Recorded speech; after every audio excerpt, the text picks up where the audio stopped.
हे मधुसूदन, तुम कहते हो कि मनुष्य अपनी अंतिम सांस तक भी माया मोह में पड़ा रहता है, तो इसी कारण जन्म के चक्र में फंस जाता है। परंतु तुम्ही ने इस माया में सृष्टि की रचना करके और दूसरी ओर मनुष्य को चंचल मन प्रदान करके दोनों को एक दूसरे में उलझा दिया है। पग पग पर मनुष्य के बहकने के लिए अनगिनत आकर्षण पैदा किए हैं। मनुष्य इसके जाल में उलझा रहता है। और क्षमा करना, तुम्हें जाल बिछाकर किसी शिकारी या बहेलिए की भांति जाल में फंसे मनुष्य के हाथ पैर मारने, उसके छटपटाने का तमाशा देखते रहते हो। नहीं अर्जुन, मैं तमाशा नहीं देखता, बल्कि अपनी माया की लीला देखता हूं। फिर भी केवल निहारते ही रहते हो ना, सहायता तो नहीं करते कि बेचारा प्राणी इधर उधर भटक रहा है, रास्ता भूल पड़ा है।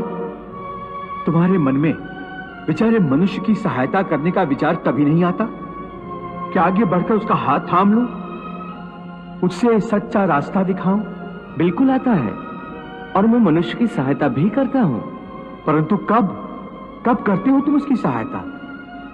मैं तो देख रहा हूं कि तुमने कर्म का विधान बना दिया है, जन्म मरण का चक्र चला दिया है और इस चक्रव्यूह में मनुष्य को फंसा दिया है।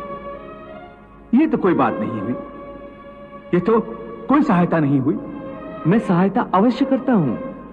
अपने भक्त को मैं कभी बेसहारा नहीं छोड़ता, परंतु मनुष्य मेरी ओर देखे सहायता के लिए, मेरी ओर बढ़े तो मैं उसकी सहायता करूं ना।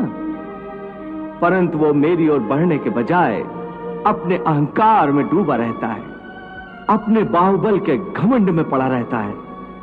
वो तो इस भ्रम में पड़ा रहता है कि संसार में उससे बढ़कर कोई नहीं है। वो तो केवल अपनी बुद्धि और अपने बल पर ही भरोसा करता है।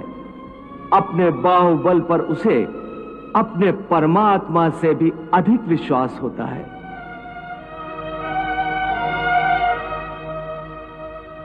अपने रास्ते से भटके हुए मनुष्य की सहायता के लिए आखिर तुम उससे क्या चाहते हो? क्या तुम्हें सोने चांदी के चढ़ावे चाहिए? क्या तुम अपने भक्तों से स्वादिष्ट और पंच पकवान चाहते हो? मैं मनुष्य से एक श्रद्धा के अतिरिक्त कुछ नहीं चाहता, कुछ नहीं मांगता। वो मेरे प्रति बड़े बड़े चढ़ावे न चढ़ाए। सोना, चांदी, घी, चंदन और पकवान के चढ़ावे मुझे नहीं चाहिए। श्रद्धा और भक्ति भाव से एक फल, एक फूल, फूल की एक पत्ती, जल का एक कतरा या चावल का आधा दाना ही सही, मैं उसको भी भक्त की श्रद्धा से कहीं अधिक श्रद्धा से स्वीकार कर लेता हूं। पत्रम पुष्पम फलम तोयम यो मे भक्त्या प्रयच्छति तद अहम भक्ति उपहृतम अश्नामि प्रयतात्मनः। अरे इतना भी ना हो सके तो श्रद्धा या भक्ति का एक आंसू ही सही, मैं उसे भी कबूल कर लेता हूं। श्रद्धा में डूबे उस एक आंसू में मेरा सारा अस्तित्व सराबोर हो जाता है। भक्ति अथवा पश्चाताप का ये आंसू चाहे लाखों पाप करने के बाद अंतिम क्षण में क्यों न बहाया गया हो, मैं उस अनुपम भेंट को भी स्वीकार कर लेता हूं और मनुष्य के सारे पापों को उस आंसू से धोकर उसे नवजात शिशु की तरह निष्पाप कर देता हूं, उसका कल्याण करता हूं, उसे मुक्ति देता हूं।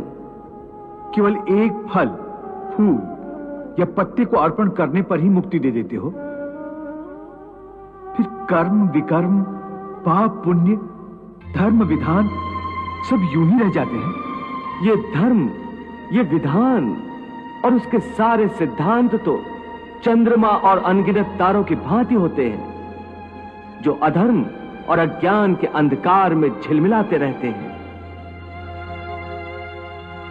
परंतु जब भक्ति का सूर्य उदय होता है तो ये सब के सब छुप जाते हैं। अर्थात भक्ति का स्थान इतना ऊंचा है कि धर्म भी उसके सामने तुच्छ हो जाता है। हां, परंतु आसक्ति से रहित भक्ति, जिसके लिए किसी पंडित प्रवचन, किसी पूजा सामग्री की कोई आवश्यकता नहीं। हां, केवल एक शर्त है। वो शर्त क्या है मधुसूदन? पूर्ण श्रद्धा और पूर्ण भक्ति से अपने आप को, अपने सारे कर्मों को मेरे प्रति समर्पित कर दो। बस मैं अपने ऐसे भक्त को सब कुछ भुलाकर उसे मुक्ति दे देता हूं। हे अर्जुन, भक्ति का स्थान इतना ऊंचा है कि अपने सच्चे भक्तों की मैं स्वयं भक्ति करता हूं। ये क्या कह रहे हो मधुसूदन? भला परमात्मा होकर तुम किसी भक्त की भक्ति कैसे कर सकते हो? यदि परमात्मा भी भक्त हो गया तो फिर दोनों में क्या अंतर रह जाएगा? यही अंतर तो मिटाना चाहता हूं मैं। भक्त और भगवान के बीच कोई सीमा रेखा नहीं खिंचती। भक्ति तो भगवान और भक्त के बीच एक पवित्र रिश्ता है। जैसे प्रेम किसी प्रेमिका और उसके प्रेमी को एक बंधन में बांधकर एक कर देता है, उसी प्रकार भक्त के द्वारा भक्त अपने भगवान में तथा भगवान अपने भक्त में समा जाते हैं।